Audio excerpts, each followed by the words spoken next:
producer, Michael James Jackson.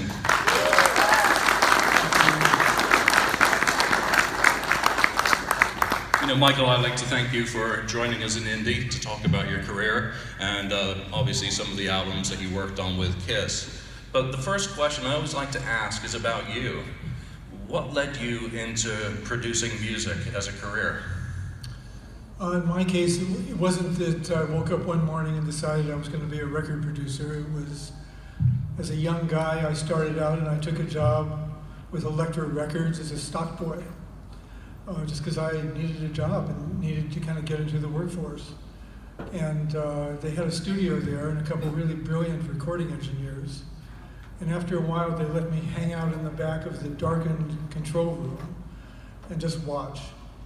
And I did that for a long time until I had questions, and then I asked the questions, and I got some answers. But I was fascinated by this dark room that you went into for 12, 14 hours a day, and came out with this musical experience that was so fantastic. And so that was really the beginning for me. I think during the 1970s, you worked with quite a few bands that were pretty much the polar opposite of KISS. Jesse Colin Young, you were working with in 1981, immediately before working with the band. I think you worked with Patty Dahlstrom as well. Pablo Cruz. That's a pretty big shift to make, moving from that side of music into working with a band like KISS, to my way of thinking, as a non-producer.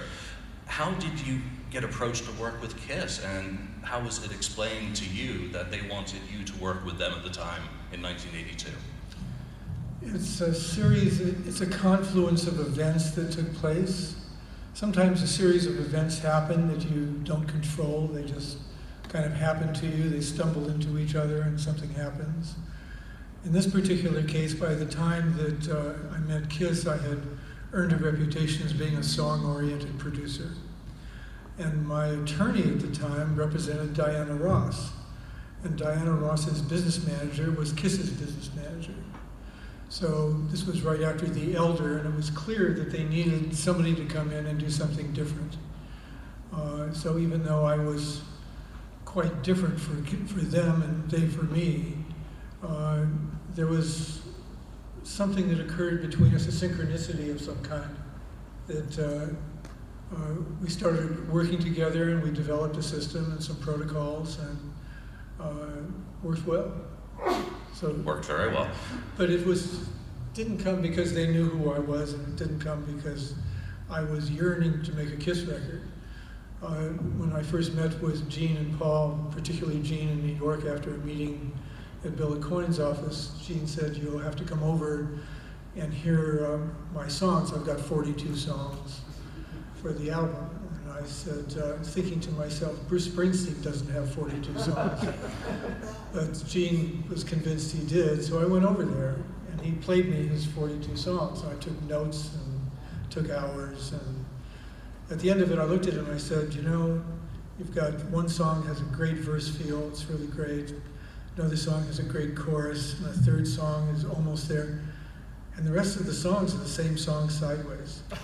So if you want me to be involved in this, and it's really okay if you don't, you have to come to California, I'll put you with other co-writers, and we'll try and build something that'll be special, something that'll be different than just going in and making a record." And that's what we did. He and Paul agreed, and that's why on Creatures there's a number of other writers that appear and some other players. But the proof was in the pudding. It was a record that really re-identified them. And it was a complicated project.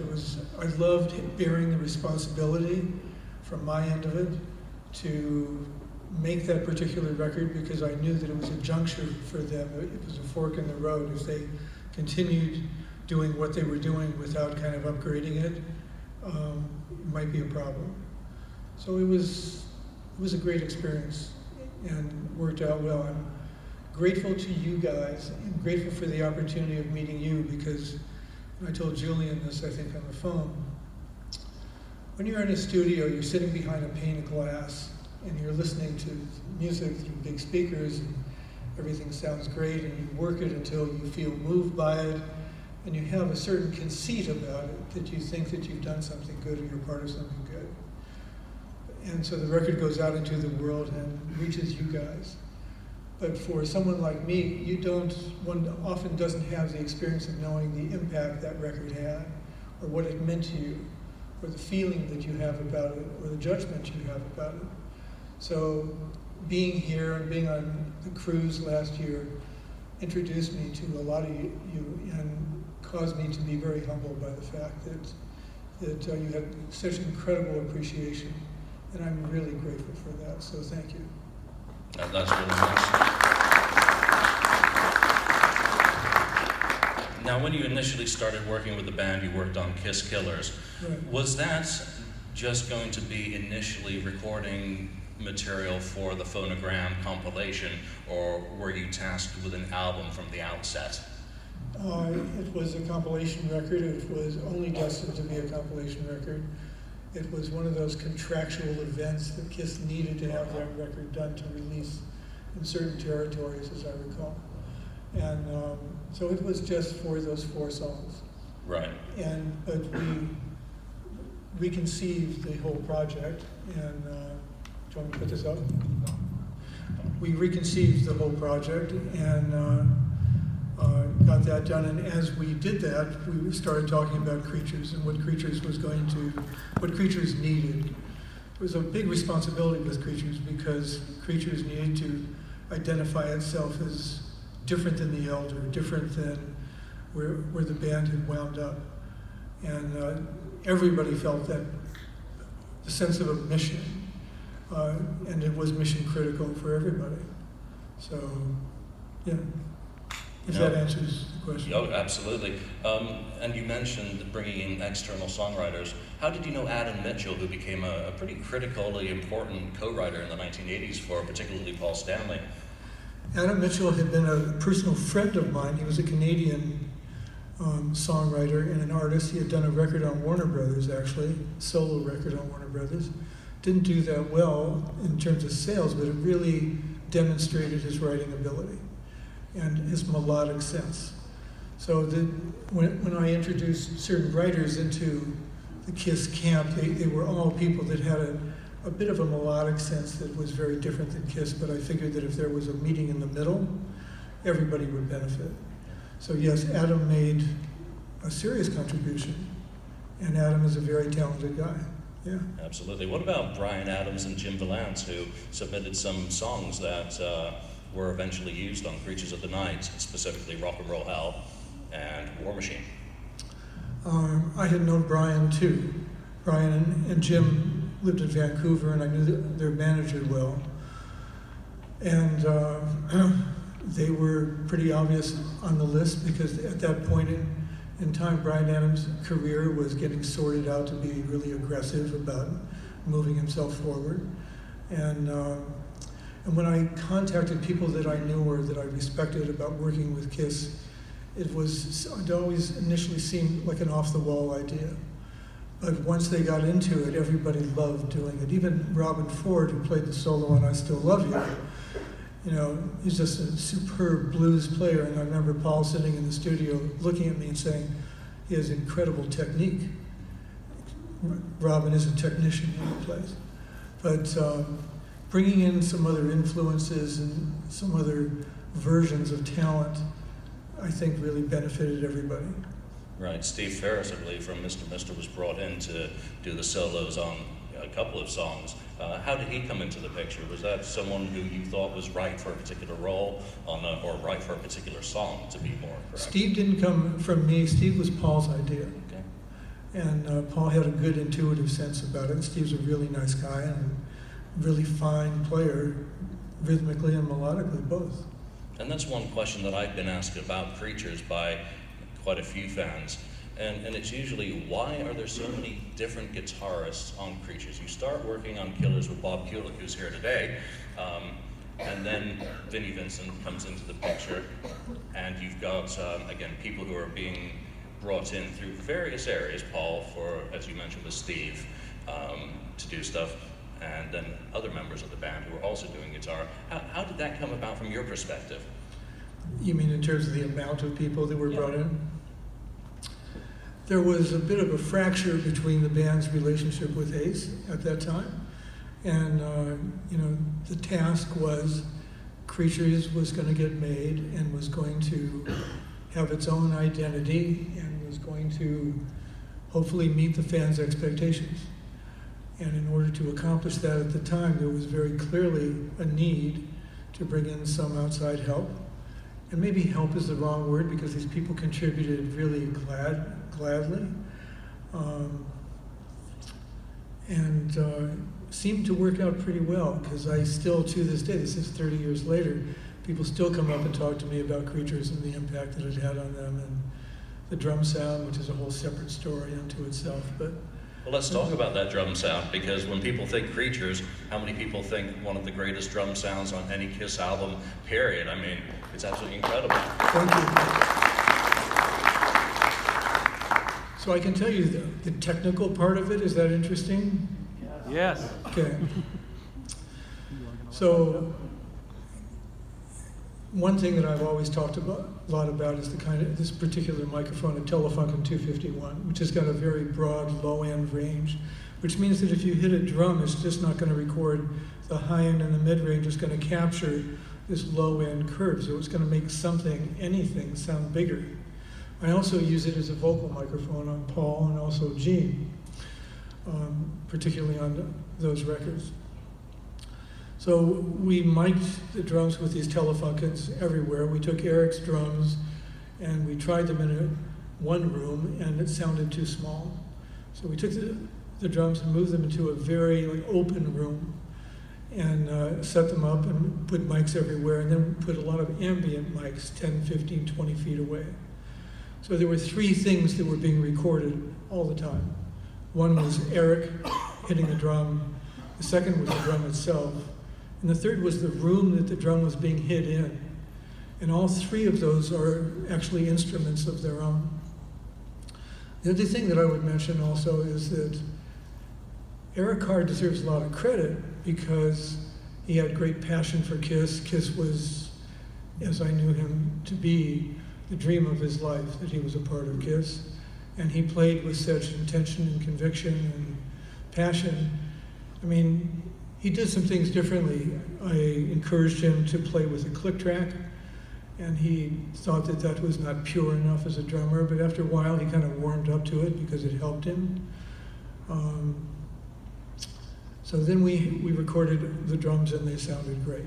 After I cut up the drum tracks, put them together, everything was fine. Then when we mixed the record, we mixed in New York with Bob Clearmountain. Now, Clearmountain had just done the Rolling Stones' Start Me Up and a number of other very famous things. He did Bryan Ferry's Avalon. He was a really talented guy. And at the power station in New York, they had an elevator shaft that, as I recall, I think was defunct or being worked on. So Clearmountain had this idea that he would send the signal of the drums into the bottom of the elevator shaft, and that signal would reverberate and rise up.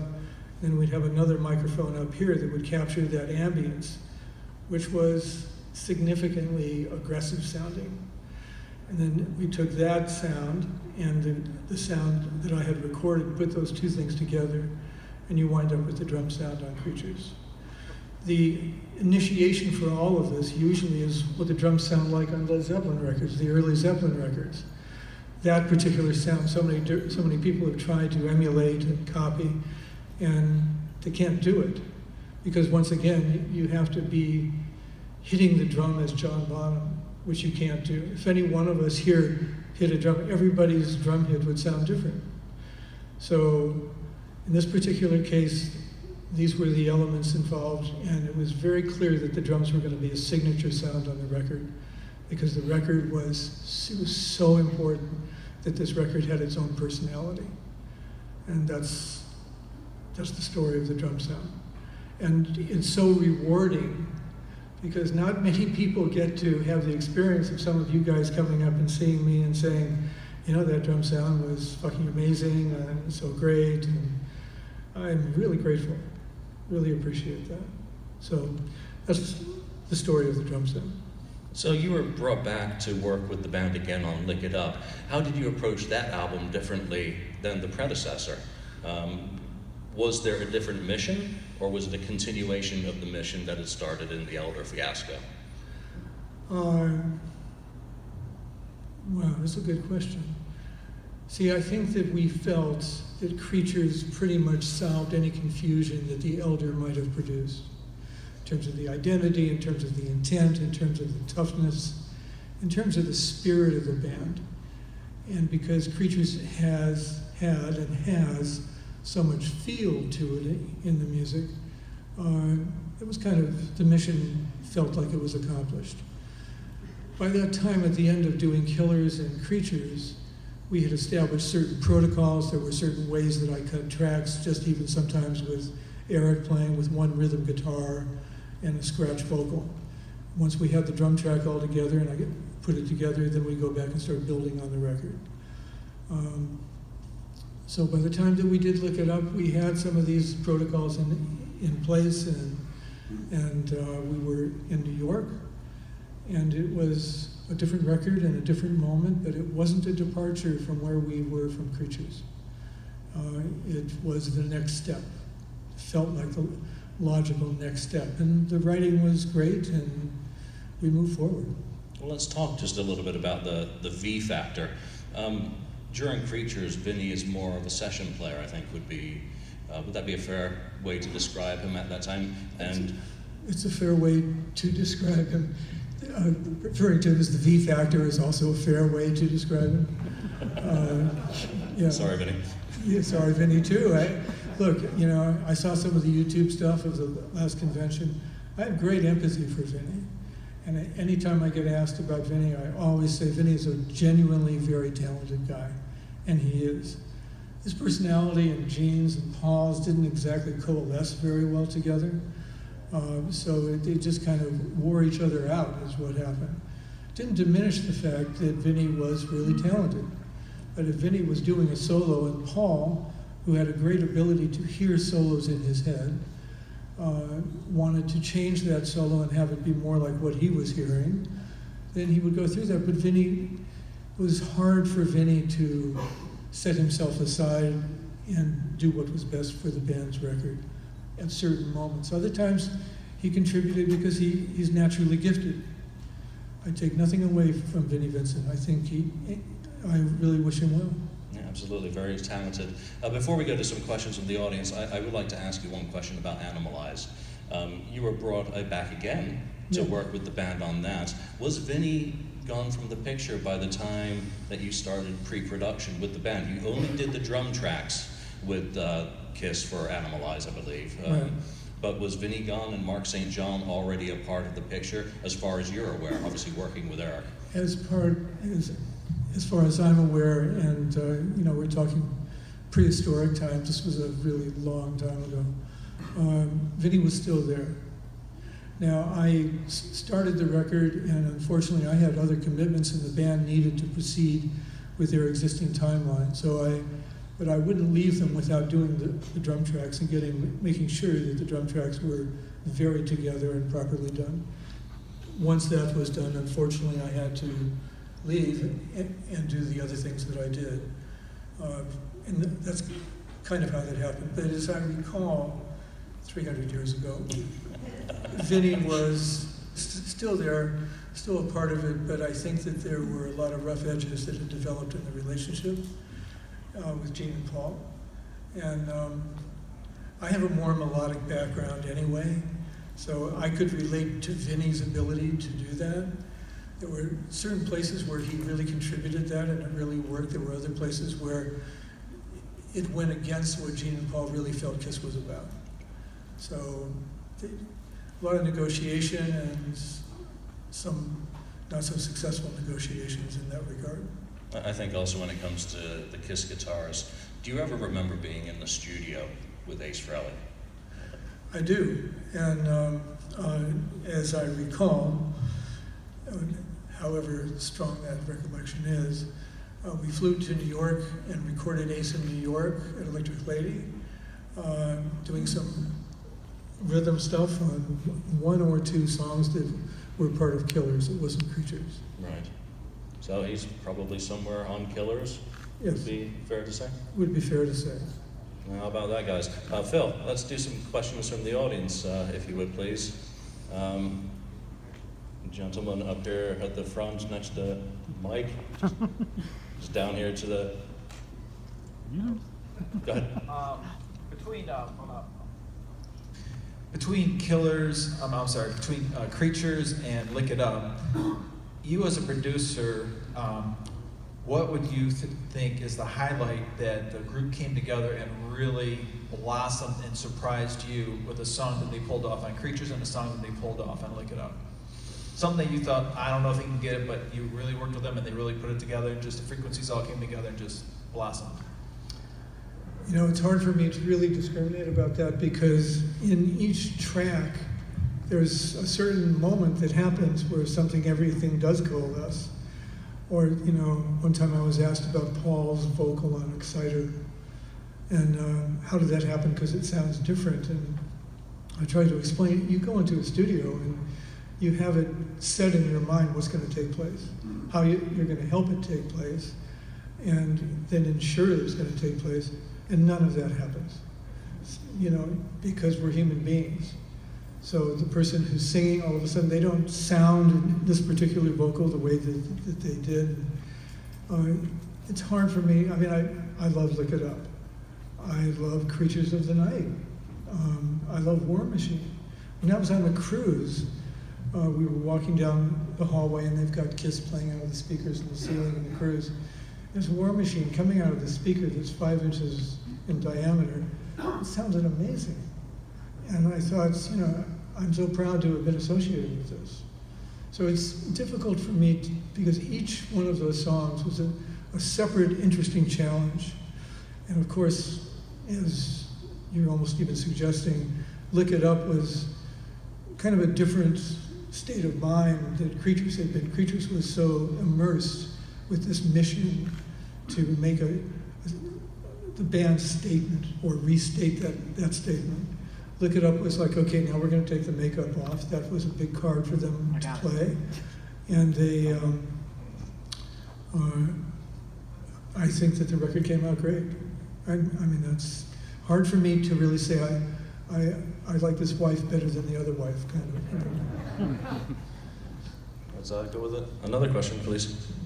Technically, you were talking about the amount of mics you used for recording the drum sound in Creatures of the Night. First question, how many tracks was the overall recording? And secondly, how many of those tracks came from microphones? And did you mix that stuff down to a 2-track? Like, what was the process after from a technical standpoint? You mean just for the drum kit itself? Just for the drum kit itself, yeah.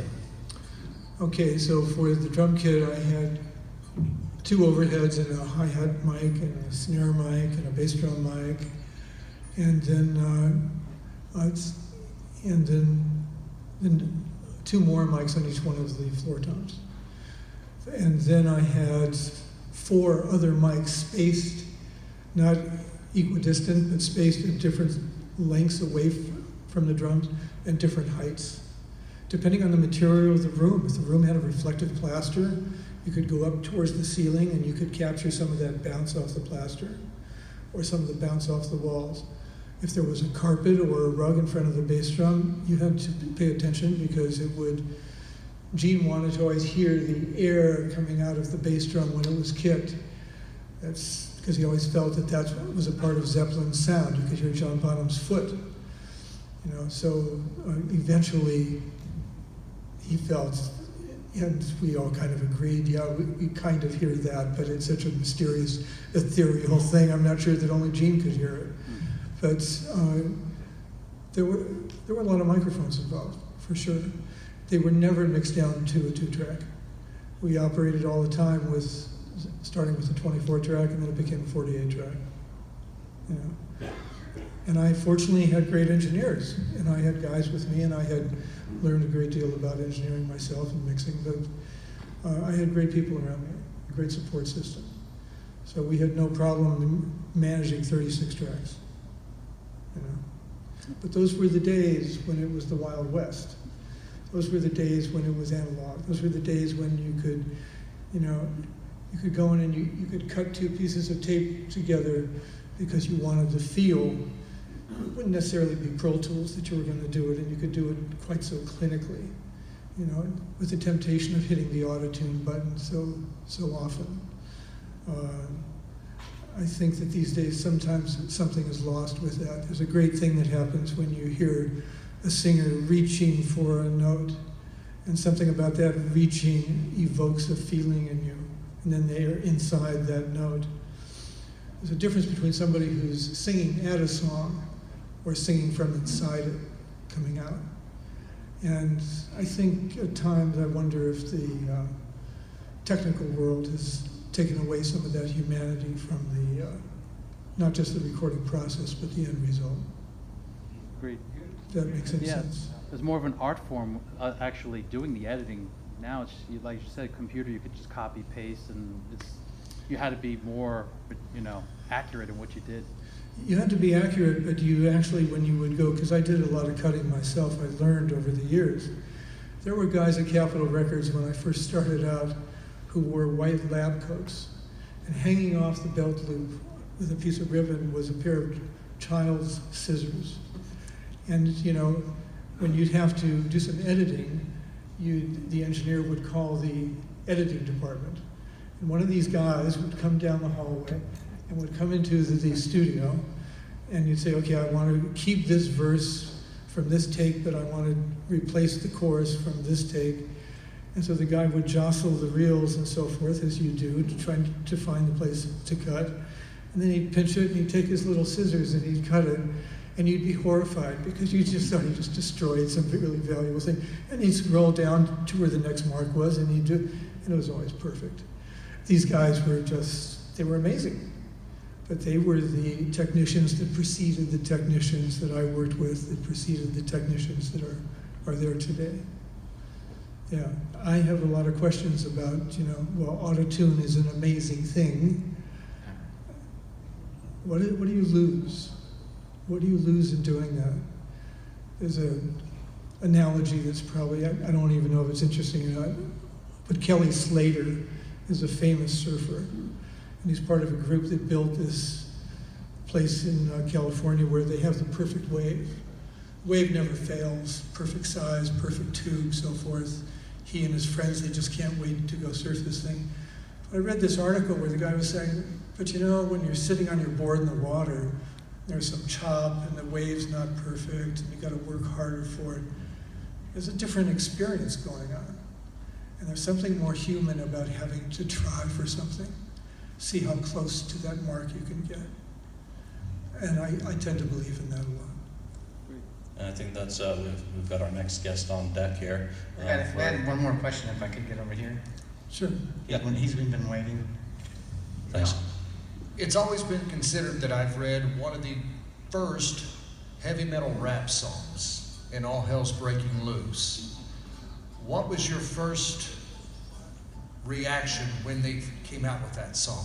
I loved it. Thank you. I thought it was fucking great.